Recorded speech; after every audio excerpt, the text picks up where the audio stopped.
এইটা শুধু আমাদের এলাকায় না, এটা সন্ত্রাসীদের বিরুদ্ধে ব্যবস্থা গ্রহণ করুন এবং এমন ব্যবস্থা গ্রহণ করুন যাতে কোনো চোরা কারবারি এবং সন্ত্রাসী চুরি ডাকাতির কাজে কেউ লিপ্ত না হতে পারে এবং মাদক ব্যবসায়ীতে আপনারা যদি যে আলহেরাপাড়া রয়েছে, আলহেরাপাড়া সংলগ্ন এলাকা, এইটা চোর ডাকাতের একটা পরীক্ষা ক্ষেত্র হয়েছে, চোর ডাকাতের একটা পরীক্ষা ক্ষেত্রে পরিণত হয়েছে।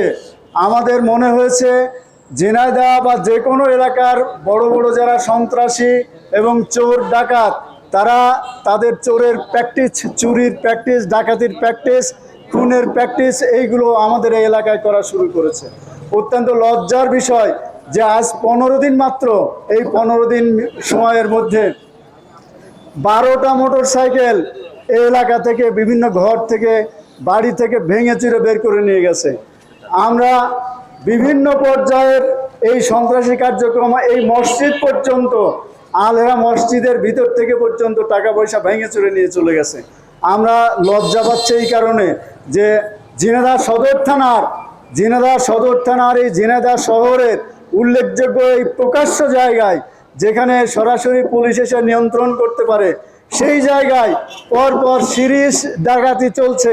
এই সিরিজ ডাকাতি যেটা ধারাবাহিকভাবে চলছে, দিনের বেলাও একটা মোটরসাইকেল নিয়ে গেছে, রাত্রিবেলা একদিন 3টা, আরেকদিন 2টা, আরেকদিন 1টা, গত রাত্রেও নিয়ে গেছে 3টা। এই যে অবস্থা চলছে, ন্যাক্কারজনক চুরি ডাকাতি যারা করছে, এইটা তো হঠাৎ করে একদিন করছে না, এটা তো করেই যাচ্ছে এবং বিভিন্ন জায়গায় হচ্ছে।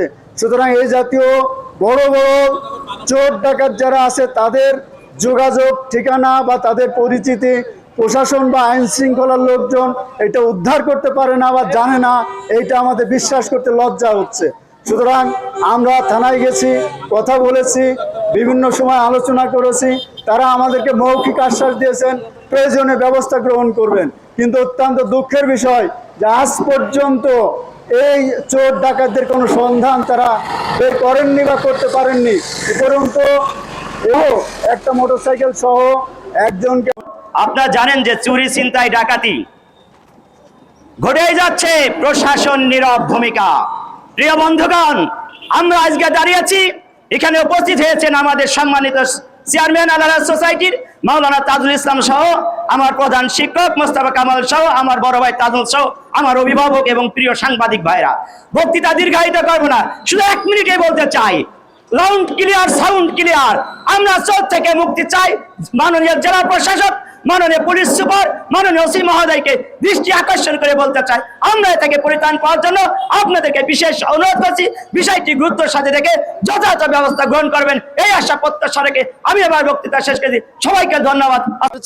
এ পর্যন্ত 11টা বাইক চুরি হয়েছে, সেক্ষেত্রে উল্লেখযোগ্য কয়টা পরিবার উপস্থিত আছে এখানে? আমার গাড়ি চুরি হয়েছে একটা, আমার গাড়ি চুরি হয়েছে ইয়ামা মডেলের, ইয়ামা এজেডার। আচ্ছা আচ্ছা। এই গাড়িটা 2011 সালে আমার কেনা ছিল 2,40,000 টাকা দিয়ে। এই গাড়িটা আমার প্রায় চুরের ধরন বলেন, চুরের ধরন আমার বাসার যে ক্লবসিপুল গেট, তারপরে হচ্ছে আরেকটা গেট, সেই গেটের দিয়ে তো আমার গ্যারেজ, সেখানে আমার গাড়ি থাকে, আরেকজন পুলিশ সদস্য আমার উপরে থাকে, আমাদের দুইজনের 2টো গাড়ি ছিল। তো সেখানে প্রথমে আমার ক্লবসিপুল গেট ভেঙেছে, তারপর ওই গেটটা ভেঙেছে, তালা ভাঙতে পারেনি, তালার সাথে যে হ্যাজবোল্টটা থাকে এটা সহ ভেঙে চুরি করেছে। আমি সকাল 6টায় যখন মেয়ে নিয়ে যাব স্কুলে, তখন দেখি যে আমার বাড়ির মূল যে দরজা সেটা খুলছে। স্থানীয় বাসিন্দা? আমি এক স্থানীয় বাসিন্দা। কি ধারণা করছেন এই চোর চক্র কি আপনাদের স্থানীয় লোক নাকি দূর থেকে? এখন আমাদের ধারণা করে তো এটা বলা তো ঠিক হবে না। চোর তো একের পর এক সিরিজ ভাবে চুরি হয়েই যাচ্ছে। পরশুদিন রাত্রেও এই যে এখানে 4তলা বিল্ডিং থেকে সাইফুল ভাইয়ের বাসা থেকে 3টে না 4টে গাড়ি যেন চুরি হয়েছে। পরিবারে কি থানায় অভিযোগ করেছে?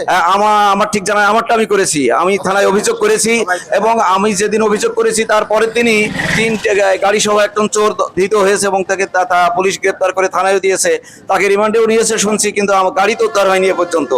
এই হচ্ছে। এবং এইটা শুধু আমাদের এলাকায় না, এটা বিভিন্ন এলাকায় হচ্ছে।